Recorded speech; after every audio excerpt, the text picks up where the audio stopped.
Bueno, y hoy tenemos nuestra columna de seguridad vial presencial. Estamos muy felices de recibirte. El profesor Arturo Borges, director de ISEB, está presente hoy. ¿Cómo estás? Bienvenido. Muy bien, muchas gracias. Gracias. ¿Qué tal, Lore Vero? Un gusto. Hacía días que un gusto que para no mí. estábamos acá compartiendo presencialmente la información. Qué gusto. Y es otra cosa. Evidentemente sin duda, que sí. sin duda. Sobre todo inclusive en esta etapa, para el docente a veces dar las clases inclusive a distancia es un tema de estrés y bueno, a veces lo presencial es la gestualidad y ayuda mucho. ¿Cómo no?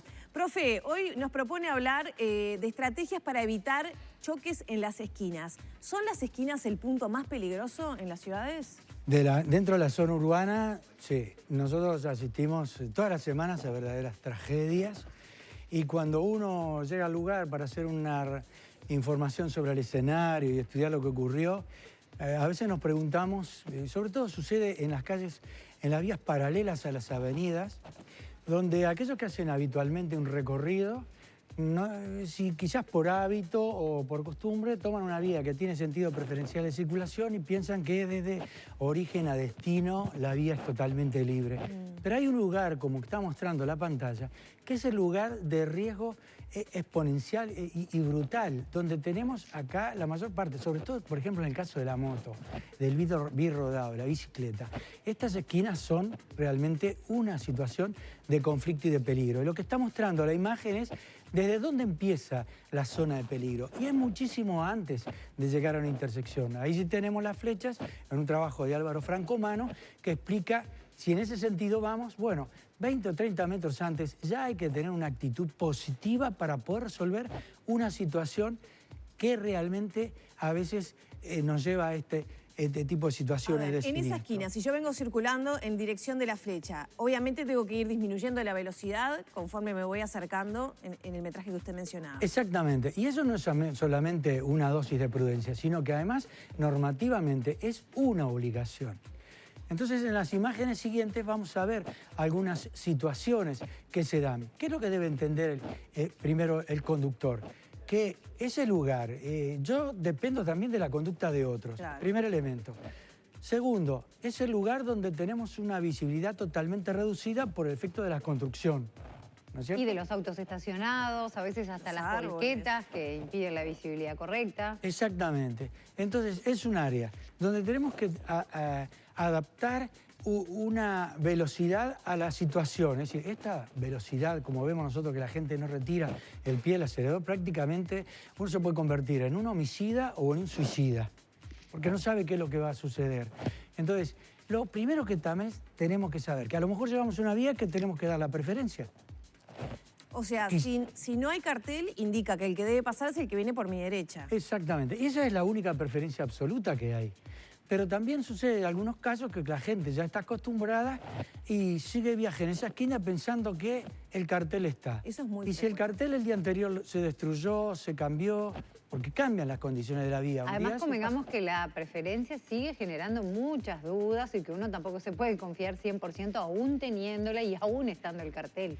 Exactamente, como tú decís, Vero, la gente se acostumbra y por hábito pasa rápidamente acá. Y la prudencia objetiva y la obligación es de retirar el pie del acelerador para poder llegar a las situaciones de este conflicto. Por ejemplo, en este caso, sí, el que gira pierde la preferencia. Pero yo no sé si sabe que esto hace. ¿Cuántas veces venís circulando de esta manera y alguien te gira delante tuyo? Pasa hasta a veces cuando venís con el semáforo que la gente gira con roja, ¿no? Y esto es lo que tenemos que saber, que es una zona donde además dependemos de la conducta de los demás.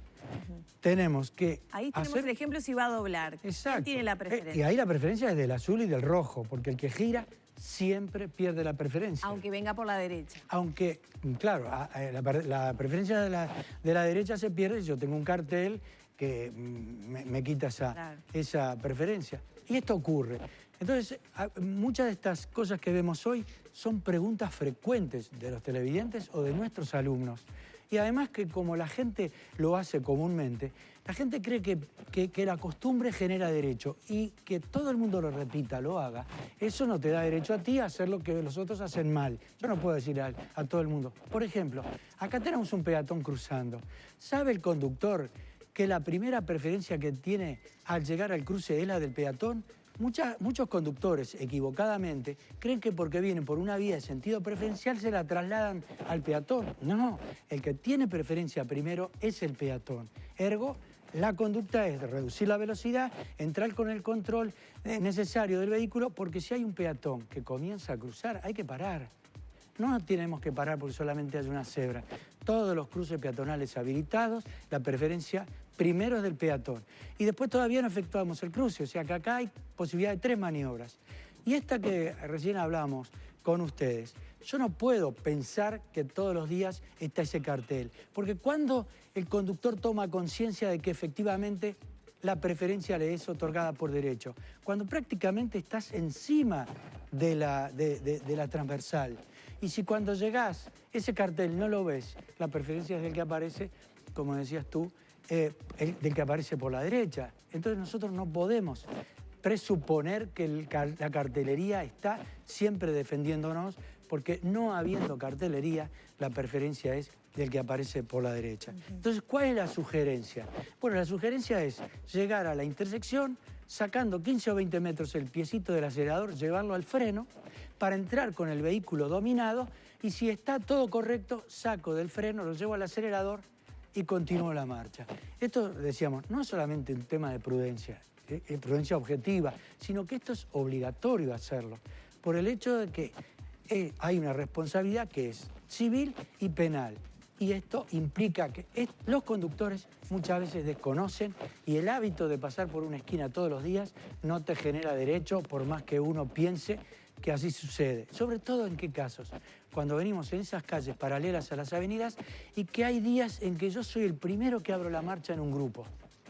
Y esto es fundamental. Si yo vengo segundo, tercero en una caravana, bueno, por ahí vengo un poco más displicente, pero necesito entrar a la esquina con tensión, con atención, previendo que a lo mejor hay una necesidad de hacer una frenada, o normal o quizás de emergencia. Sí. Hasta que no llegue a la esquina, no sé qué es lo que voy a tener que hacer. Otro día me tocó cubrir un siniestro fatal en la situación que tú estás describiendo exactamente.